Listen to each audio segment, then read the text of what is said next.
आज हम बात करने वाले हैं पंजी प्रविष्टियों की, जिनमें जो कठिन प्रविष्टियां होती है या जो बच्चे जिनको समझ नहीं पाते, ऐसी पंजी प्रविष्टि के विषय में हम बात करेंगे। इसके पिछले वीडियो में हमने आपको बताया था पंजी प्रविष्टि करने के नियम कौन कौन से हैं और उन नियमों के अनुसार कैसे हम इन्हें अप्लाई कर सकते हैं।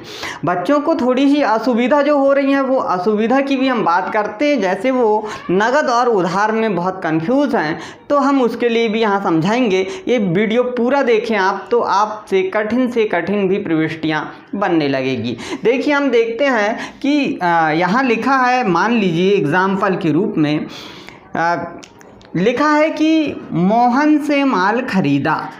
मोहन से माल खरीदा, यदि ऐसा लिखा है 500 रुपये का, ये यदि लिखा है तो यहाँ पे बच्चा अब कंफ्यूज होता है कि कैसा माल खरीदा है। माल को खरीदने का काम हो रहा है और दूसरा हो गया मोहन, यानी यहाँ पे तो दो व्यक्ति की बात हो गई। एक मोहन व्यक्तिगत खाता है, मोहन हो जाएगा व्यक्तिगत खाता हो जाएगा, और माल जो है यह हो जाएगा वास्तविक खाता हो जाएगा, वास्तविक खाता हो जाएगा। और मोहन कौन है? देने वाला है, तो हम यहाँ व्यक्तिगत खाते का नियम लगाएंगे कि पाने वाले व्यक्ति को डेबिट कीजिए और देने वाले व्यक्ति को क्रेडिट कीजिए। बिल्कुल सही, यानी ये मोहन देने वाला है, इसीलिए ये हो जाएगा क्रेडिट हो जाएगा। और माल है वास्तविक खाता, और वास्तविक खाते का जो नियम है वो नियम कहता है कि व्यापार में आने वाली वस्तु को डेबिट कीजिए और व्यापार से जाने वाली वस्तु को क्रेडिट कीजिए। तो माल यहाँ खरीदा है, खरीदने के कारण माल को आएगा हमारे खरीदना यानी क्रय, तो यहाँ पे क्रय खाता यहाँ पर डेबिट हो जाएगा। क्रय खाता को हम यहाँ डेबिट कर देंगे। इस प्रकार एक प्रविष्टि बन जाती है। लेकिन यहीं पर थोड़ा सा यदि परिवर्तन हो जाता है तो बच्चे बहुत कंफ्यूज हो जाते हैं, और परिवर्तन ये हो जाएगा कि मोहन से यहाँ पे हो जाएगा नकद माल खरीदा। अब पूरी पंजी प्रविष्टि ही बदल जाएगी, क्योंकि यहाँ नगद खरीद लिया और नगद यहाँ पे खरीदेगा तो किसी व्यक्ति से जब हमें कुछ लेना है या कुछ देना है तब उस व्यक्ति का हम नाम याद रखते हैं बिना लेने देने के। अर्थात कोई यदि हमें नगद हो गया व्यवहार तो उस व्यक्ति को याद रखना ही नहीं है। इस दशा में उस व्यक्ति का नाम नहीं आएगा यहाँ पे, इसलिए यहाँ पे नगद प्रविष्टि हो गई है। तो मोहन यहाँ पर फिर हम नहीं लेंगे मोहन का नाम, और सीधे क्या बात करेंगे? नगद की बात करेंगे। और नगद क्या है? नगद खरीदा है। नगद खरीदा है इसका मतलब नगद जो है यानी पैसा हमारा, धन जो है, रोकड़ जो है वो चली जाएगी व्यापार से। किसके पास चली जाएगी? जिस व्यक्ति ने बेचा है उसको हम रोकड़ दे देंगे। जैसे आप एक बाजार जाते हैं, दुकान जाते हैं, आप एक थोक व्यापारी हैं या फुटकर व्यापारी हैं, तो थोक व्यापारी के पास जाओगे और थोक व्यापारी ने यदि आपको माल दिया तो आप उसके बदले में उन्हें क्या दोगे? रोकड़ दोगे। ऐसे ही आपके पास से रोकड़ चली जाएगी। जो भी व्यवहार करना है, पंजी प्रविष्टि करना है, वो स्वयं व्यापारी समझ के चलना है। तो यहाँ पर देखिए, नगद खरीदा है तो रोकड़ चली जाएगी, और रोकड़ किस खाते के अंतर्गत आ जाएगा? ये भी रोकड़ वास्तविक खाते के अंतर्गत आ जाएगा। और वास्तविक खाते के अंतर्गत आ जाएगा तो यहाँ पर वास्तविक खाते का नियम अप्लाई कर देंगे हम। और वास्तविक खाते का नियम जो है वो है, जो वस्तु व्यापार में आती है उसे डेबिट कीजिए और जो वस्तु व्यापार से जाती है उसे क्रेडिट कीजिए। अब यहाँ पे जाने वाली वस्तु क्या है? रोकड़ है। यहाँ पे नगद यानी इसको हम बोलते हैं रोकड़, और रोकड़ यहाँ से जाएगी, इसलिए इसे हम क्रेडिट करेंगे। तो पंजी प्रविष्टि पूरी बदल जाएगी। यदि नगद शब्द नहीं था तो पंजी प्रविष्टि बन रही थी हमारी क्रय खाता डेबिट। क्रय खाता डेबिट किससे? यहाँ पर मोहन से, ऐसा हम प्रविष्टि बना रहे थे मोहन से। लेकिन यदि वो नगद शब्द हो गया तो यहाँ पर पंजी प्रविष्टि बन जाएगी क्रय खाता डेबिट। किससे हो जाएगा? यहाँ पे नगद यानी रोकड़ खाते से, रोकड़ खाते से हो जाएगी पंजी प्रविष्टि। तो यहाँ पे थोड़ा सा कन्फ्यूज़न था बच्चों को, इसीलिए ये पंजी प्रविष्टि बताना है। जो कठिन टाइप की पंजी प्रविष्टियाँ हैं उसके संबंध में हम बात करने वाले हैं। हालांकि इन्हें कठिन नहीं कहना चाहिए, लेकिन इन खातों में कुछ विशेषताएं हैं और यहाँ पे बच्चे अक्सर करके प्रॉब्लम में आ जाते हैं। तो उसको समझाने के लिए हमने ये एक छोटा सा सवाल यहाँ लिए हैं। और पंजी प्रविष्टि पहला है कि 500 रुपये के ऋणी से 1 रुपये में 75 पैसे प्राप्त हुए। ऋणी कहने का मतलब है कि देनदार जो है, अर्थात हमसे कभी उन्होंने लिया था 500 रुपये और उससे अब कितने मिल रहे हैं हमको, 1 रुपये यदि हमने दिए होंगे तो उसमें से हमको मिलेंगे सिर्फ 75 पैसे मिलेंगे, 25 पैसे नहीं मिलेंगे, ये कहना है यहाँ पे। दूसरा देखिए, 1200 रुपये का माल है, आग में नष्ट होकर जल गया, आग में जलकर नष्ट हो गया, माल जला है यहाँ पे, ठीक है। फिर तीसरा देखिए, 1000 रुपये का माल निजी प्रयोग के लिए निकाला, हर जगह माल की बात आ रही है। 500 रुपये का माल चोरी हो गया। अगला है 1500 रुपये का माल कर्मचारियों को दे दिया। और आखिरी है कि 500 रुपये का माल नमूने के रूप में बांट दिया। हर जगह माल की बात की गई है और आप जानते हो कि माल खाता जो है इसको भी हमने अलग अलग भागों में बांटा है। माल को से क्रय होता है, माल का ही विक्रय होता है, माल की ही वापसी होती है, माल का ही क्रय वापसी या विक्रय वापसी होती है और माल का ही स्कंध होता है। बिल्कुल सही समझे आप कि हम माल के द्वारा ही इन खातों को डिवाइड करके या बांटकर अलग अलग भागों में बांट देते हैं। यदि हमने माल खरीदा है तो क्रय कहते हैं, माल बेचा है तो विक्रय कहते हैं, माल बच गया तो स्कंध कहते हैं, माल वापस हो गया तो क्रय वापसी विक्रय वापसी के अंतर्गत उन्हें हम रख लेते हैं। इस प्रकार माल का विभाजन हम कर देते हैं। अब देखिए यहाँ पे इन्होंने कहा है, कुछ शिक्षक आपको बताते हैं कि माल खाते को क्रेडिट नहीं किया जाता और इसी कारण हमने ये प्रविष्टि यहाँ पे बना रहे हैं कि क्यों क्रेडिट किया जाता। आज आपको ये समझ में आएगा। लीजिए, सबसे पहले प्रारूप हम बना लेते हैं। किसी का नाम तो हमने लिखा नहीं, इसलिए हम पंजी प्रविष्टियाँ ही लिख लेते हैं यहाँ पर, पंजी प्रविष्टियाँ। और जो पंजी प्रविष्टियाँ हैं, ये पंजी प्रविष्टियाँ आप देखिए किस प्रकार से की जाएगी। थोड़ी सी कठिन महसूस होती है ये, इसीलिए। और पहला हम यहाँ पर लिखेंगे दिनांक, और दिनांक लिखने का भी जो तरीका होता है वो भी एक अपने सही तरीका जो है वो भी हम आपको बता रहे हैं।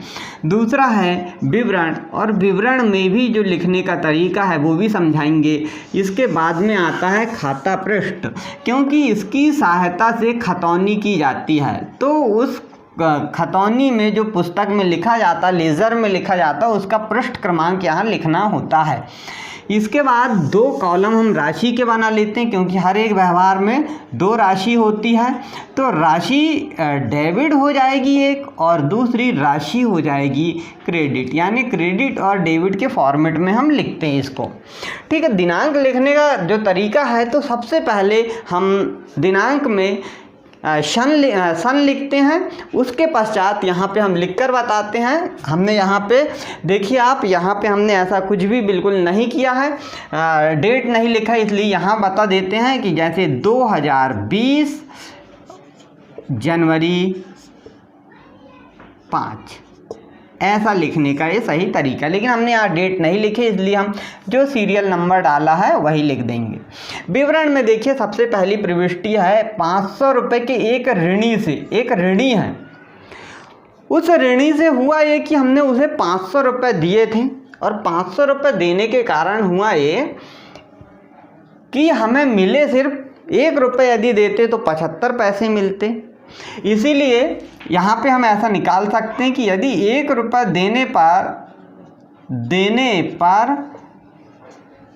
75 पैसे मिलते हैं, इसीलिए यहाँ पे देखिए 500 रुपये देने पर कितने मिलेंगे, यानी 500 इसका और इस राशि का गुणा, गुणित 0.75 बटे 1। अब दशमलव हटाए और 2 शून्य 2 संख्या बढ़ा दिए और इनका हम यहाँ पे काट दिए तो आ जाएगा कितना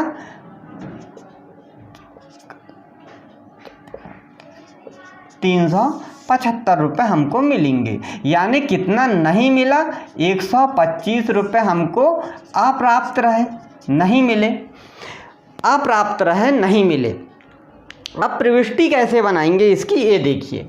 पहला प्रविष्टि जो बनाएंगे कि डेबिट और क्रेडिट के फॉर्मेट में लिखते हैं तो कैसे, ऋणी से यानी यहाँ पे देनदार है, ऋणी है और मिल रहा है हमको पैसे, प्राप्त हो रहे हैं, पैसे आ रहे हैं और रुपए आ रहे हैं। तो रुपए आना यानी क्या हो गया हमारे लिए, जो वस्तु व्यापार में आती है उसे डेबिट कीजिए। यानी रोकड़ आ रही है व्यापार में, इसलिए लिखेंगे रोकड़ खाता डेबिट। रोकड़ खाता को क्या कर देंगे, डेबिट कर देंगे। और किससे, यहाँ पर ऋणी से। अब ऋणी कितने के हैं हमारे, यहाँ पे देखिए आप 500 के ऋणी हैं, लेकिन हमको मिल कितना रहा, सिर्फ 375 रुपये मिल रहा है। यहाँ पे हमने निकाला 375। अब देखिए तो बाकी की 125 रुपये की राशि कहाँ गई, ये अप्राप्त यानी ये ऋणी अब देगा क्या, नहीं देगा। तो हम मान के चलते हैं कि ये हमारा पैसा डूब गया, इसीलिए हम इसको लिखते हैं डूबत ऋण खाता डेबिट। इसको लिख देंगे डूबत ऋण खाता डेबिट 125 रुपये। अप्राप्त ऋण खाता डेबिट भी इसे कहते हैं। अब नरेशन लिखेंगे कि ऋणी से 1 रुपये में 75 पैसे प्राप्त हुए और इसे एक लाइन से ऐसा बंद कर दिया जाएगा। आप सभी को यहाँ तक समझ में आया होगा। ये पहली प्रविष्टि थी। अब देखिए दूसरी प्रविष्टि की हम बात करते हैं और यहाँ पे लिखा है कि 1200 का माल आग में जलकर नष्ट हो गया। 1200 का माल है और आग में जलकर नष्ट हो गया है। आग में जलकर नष्ट हुआ है तो यहाँ पे देखिए नष्ट हुआ है किसके, आग में जलकर माल नष्ट हुआ है। माल जो हमने खरीदा था वही माल कम हुआ है, इसीलिए वह माल को बेचा है क्या, नहीं बेचता तो विक्रय हो जाता, इसीलिए ना वापस भी नहीं किया है, आग में जलकर नष्ट हो गया है। तो लिखेंगे जो हानि है हमारी, ये आग में जलना नष्ट होना हमारे लिए क्या है, हानि है। और समस्त व्यय और हानियों को डेबिट कीजिए। तो हम यहाँ लिखेंगे अग्नि से हानि खाता डेबिट। अग्नि से हानि खाता डेबिट लिखेंगे। और किससे, माल हुआ है, आप ध्यान दीजिए बिल्कुल, माल नष्ट हुआ इसलिए माल कम हो जाएगा और कम होगा। पहले जब खरीदा था तो क्रय खाता डेबिट हुआ था, वही माल नष्ट हो गया यानी चला गया, खराब हो गया, अब मिलेगा नहीं उसका, इसलिए उसी को कम करना है हमें क्रय खाते से। और यहाँ लिखेंगे नरेशन माल आग में जलकर नष्ट हो गया, यहाँ बंद कर देंगे। और बिल्कुल जितनी राशि है 1200 रुपये है तो 1200 हम यहाँ पे लिख देंगे कि ये अग्नि से नष्ट हो गया। अब देखिए तीसरी प्रविष्टि जो है इसकी बात करते हैं हम। और तीसरी प्रविष्टि जो है वो लिखी है कि 1000 रुपये का माल निजी प्रयोग के लिए निकाला। और क्या निकाला, माल, निजी प्रयोग। निजी प्रयोग को हम क्या बोलते हैं, आहरण। तो हम लिखेंगे आहरण खाता डेबिट, आहरण खाता डेबिट। और क्या निकाला, यहाँ पे आहरण किसका किया है, माल का किया, इसीलिए हम बोलेंगे माल को हम क्रय बोलते हैं। खरीदा गया माल निकाला इसलिए क्रय खाते से। और नरेशन लिखेंगे निजी प्रयोग के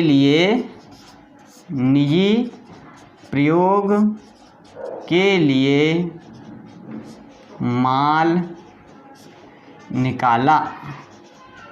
और जो राशि है वो राशि हम लिख देंगे, निजी प्रयोग के लिए कितना, 1000 का माल निकाला है। अगला देखिए चौथा नंबर का जो पॉइंट है इस पे हम बात करेंगे। और चौथा पॉइंट जो है हमारा ये है कि 500 का माल चोरी हो गया, बिल्कुल सीधा सीधा माल चोरी हुआ है, यानी चोरी से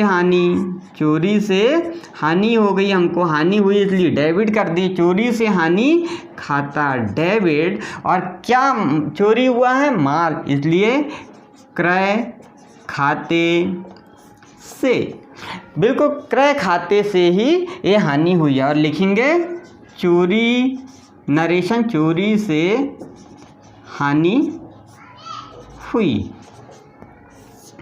और जो राशि लिखी यहाँ पर 500 रुपये की, वो 500 रुपये हम यहाँ पे लिख देंगे।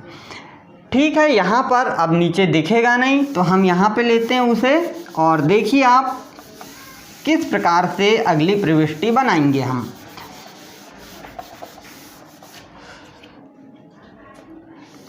यहाँ पर देखिए जो प्रविष्टि है हमारी वो है, अगली प्रविष्टि 5वीं नंबर की जो प्रविष्टि आएगी वो प्रविष्टि में लिखा हुआ है कि 1500 रुपये का माल कर्मचारियों को वितरित किया। अब यहाँ पे समस्या है, कर्मचारी जो है उनको वितरित किया है, बांट दिया है कर्मचारियों को। और कर्मचारी को बांटना, क्यों बांटा जाता है? कर्मचारी को वेतन के रूप में बांटा जाता है, इसीलिए यहाँ पे प्रविष्टि बनेगी कर्मचारी को बांटा है इसलिए उन्हें वेतन के रूप में दिया है, वेतन खाता डेबिट। और क्या बांटा है? माल, इसलिए माल कम हो गया क्रय खाते से, बिल्कुल। और नरेशन लिखेंगे कर्मचारियों को वितरित किया, कर्मचारियों को वितरित किया। कितना? 1500 रुपये का माल।